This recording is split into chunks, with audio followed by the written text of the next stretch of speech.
kita memulai pelajaran kita pada pagi hari ini, alangkah baiknya kita awali dengan tanda salib. Dalam nama Bapa dan Putra dan Roh Kudus. Amin. Pada pagi hari ini kita akan memasuki materi yang berikutnya, yaitu materi tentang Yesus sebagai pemenuhan janji Allah. Di sini kita akan mempelajari di mana Yesus merupakan suatu bentuk jelmaan manusia yang diutus oleh Allah untuk memenuhi janji Yesus kepada Allah. Ya, anak-anak, kita mengetahui bahwa beberapa janji Yesus kepada Allah telah dibuktikan kepada kita lewat beberapa firman-Nya, beberapa perintah-perintahnya kepada kita sebagai pembuktian bahwa Yesus telah menjelma sebagai manusia, dan Yesus menjelma sebagai manusia sebagai bentuk pemenuhan janjinya kepada Allah. Kita mengetahui bahwa pertama kali Yesus memberikan janji itu kepada, kita lihat pada Kejadian 3 ayat 15. Di situ awal mulanya manusia jatuh ke dalam dosa. Pada saat itu manusia melanggar apa yang telah ditetapkan, yang telah dijanjikan oleh Allah kepada manusia, sehingga dengan begitu Allah memberikan sebuah konsekuensi kepada manusia tersebut, di mana seorang perempuan dihukum dan diberikan janji oleh Allah supaya kelak nanti perempuan itulah yang akan mengandung dari anaknya, dan kepada laki-laki tersebut diberikan sebuah janji sebagai tulang punggung dari sebuah keluarga untuk mencari atau menafkahi keluarga tersebut. Ngomong-ngomong mengenai soal janji, kita dapat membedakan janji itu apa dan janji kepada Allah itu bagaimana. Janji itu merupakan sebuah kesepakatan antara dari kedua belah pihak yang harus kita lakukan atau tidak. Jika harus kita lakukan, ya kita harus mematuhinya atau menanggung-jawabnya. Kita harus menepati janji kita kepada orang tersebut, karena itulah bentuk kesetiaan kita. Cara kita menepati sebuah janji kita tersebut adalah dengan cara bertanggung jawab. Jika tidak, maka akan timbul dari rasa kekecewaan dari orang yang kita berikan janji tersebut. Oke? Janji kepada Allah, itulah dia Yesus yang turun ke dunia, yang menjelma menjadi manusia untuk menghapus dan menembus dosa-dosa kita manusia kepada Allah. Itulah janji kepada Allah. Janji Allah adalah Yesus sendiri yang berjanji kepada Allah untuk menebus dosa-dosa umat manusia. Janji Allah itu terus berlanjut kepada para nabi. Seperti halnya Nabi Yesaya. Di dalam kitab Nabi Yesaya yang terdapat dalam kitabnya Yesaya 7 ayat 14. Di situ Yesaya mengatakan kepada seorang perempuan. Seorang perempuan itu sesungguhnya akan mulai mengandung dan akan melahirkan seorang anak laki-laki, dan ia akan menamakan dia Immanuel. Dari nats tersebut Allah memberikan janji kepada seorang perempuan melalui Nabi Yesaya. Ketika itu Yesaya disuruh untuk menyampaikan janji dari Allah tersebut, supaya anak perempuan itu akan melahirkan sebuah anak laki-laki yang disuruh untuk memberikan namanya Immanuel. Dari janji tersebut itu terus menerus sampai kepada kita sebagai manusia sendiri. kita juga diberikan beberapa janji dari orang tua kita. Kita berjanji supaya tidak nakal, supaya tidak bermacam-macam, supaya kita mematuhi apa yang kita pelajari selama di sekolah. Nah, itu merupakan janji sederhana dari kita pada orang tua. Jadi butuh pengorbanan. Supaya apa? Supaya kita dapat menepati janji itu butuh pengorbanan. Kita harus memiliki rasa tanggung jawab agar janji kita tersebut bisa kita tepati dan tidak mengecewakan orang tua kita. Baik, mungkin di sini saya akan memberikan sedikit cerita singkat mengenai tentang janji kita kepada teman kita lah gitu, contoh ya.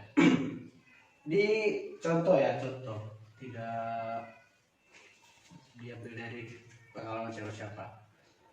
Misalnya ini ada seorang anak bernama Budi. Dia itu sedang berkuliah di tanah orang lah gitu. Dia juga memiliki seorang teman bernama Andi. Budi ini udah ketika mereka sedang libur semester gitu kan, udah mau masuk perkuliahan. Dia diberikan uang oleh orang tuanya supaya untuk membayar uang kuliah dia supaya dia bisa ikut perkuliahan. Tetapi di satu sisi ada temannya bernama Andi sangat membutuhkan uang dan dia tidak memiliki uang sama sekali untuk membayar uang kosnya. Nah, di situ Budi sangat bingung kan, karena pada saat itu Andi itu merupakan temannya. Sangat memohon kepada Budi supaya Budi mau memberikannya pinjaman, memberikan uang untuk membantu Andi membayar kosnya. Karena kalau tidak dibayar, Andi akan diusir dari tempat kosnya tersebut. Tetapi di satu sisi Budi memerlukan uang tersebut supaya dia bisa membayar uang kuliah. Tetapi karena Budi sangat kasihan melihat Andi yang memelas supaya memohon-mohon kepada Budi agar mau memberikan Andi uang untuk membantu Andi membayar uang kosnya. Terpaksalah Budi memberikan uang tersebut. Dengan alasan Andi memberikan sebuah janji kepada Budi supaya agar kelak nanti Andi membayar uang tersebut 3 atau 4 hari kemudian, agar Budi bisa tepat waktu untuk melunaskan biaya kuliahnya. Tetapi setelah 1 minggu kemudian, tidak ada tanda-tanda dari Andi untuk membayar uang yang dipinjam Andi dari Budi tersebut. Hingga pada suatu saat ketika Budi menagih kepada Andi soal uang yang dipinjam oleh Andi itu, Andi malah serasa menghindar, dan bahkan pada saat terakhir kali ditagih, Andi malah memarahi Budi, sehingga Budi merasa kecewa. Padahal uang tersebut adalah untuk membayar biaya kuliah Budi, tapi malah tidak dikembalikan oleh Andi. Ya, pada saat itu Budi sangat berbaik hati untuk memberikan Andi bantuan supaya Andi dapat melunaskan uang kosnya. Dari cerita singkat tersebut, hal apa yang dapat kita petik coba?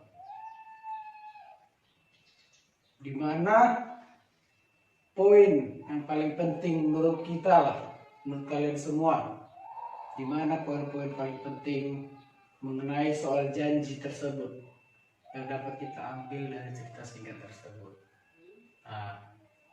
Dari cerita tersebut Jika kalian tidak mendengarkan, maka kalian tidak akan mendapat nilai tugas. Karena apa?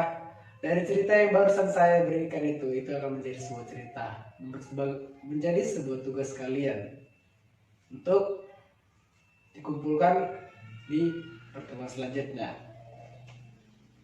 Tugasnya adalah yang pertama, apa yang kamu pahami dari cerita yang barusan kamu dengarkan mengenai soal janji. Itu tugas pertama. Yang kedua,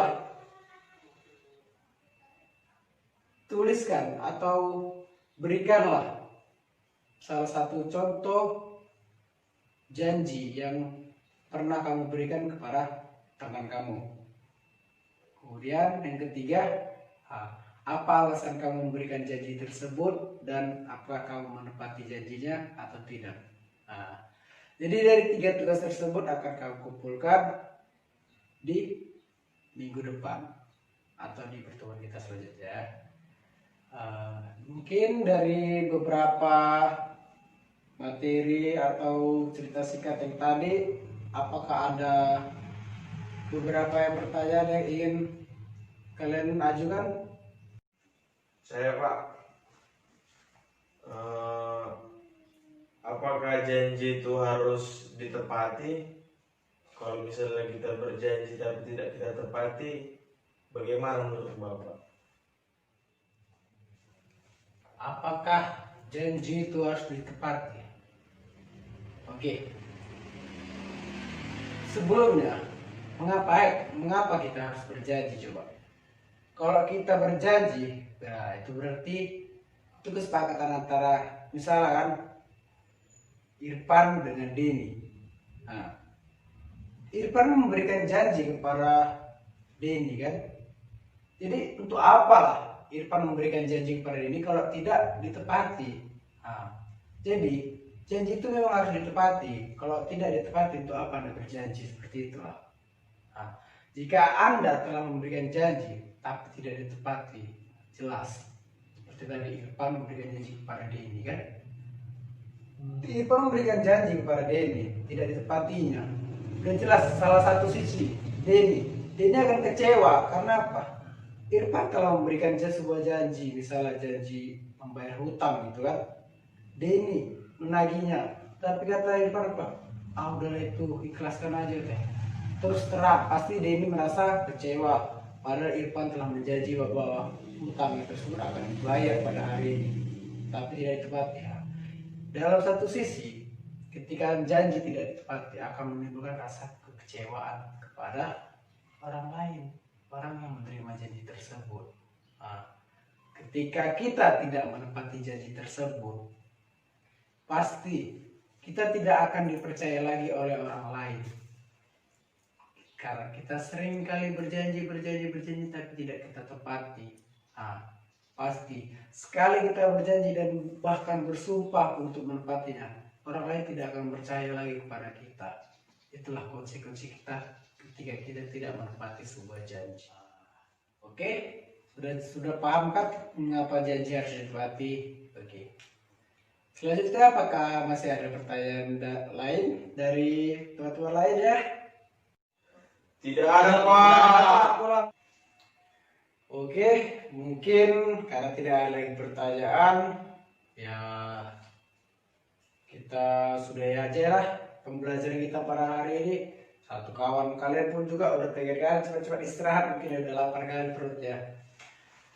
Oke, anak-anak, mudah-mudahan materi pada pagi hari ini cukup untuk kita semua dan mudah-mudahan bisa kalian pelajari lagi di rumah. Dan jangan lupa tugas-tugasnya agar dikerjakan dan diselesaikan. Mungkin di pertemuan selanjutnya kita akan mengumpul tugas-tugas itu dan akan membahasnya bersama di kelas ini. Oke, sebelum kita menutup perjumpaan kita pada pagi hari ini, kita tutup dengan tanda salib. Dalam nama Bapa, dan Putra, dan Roh Kudus.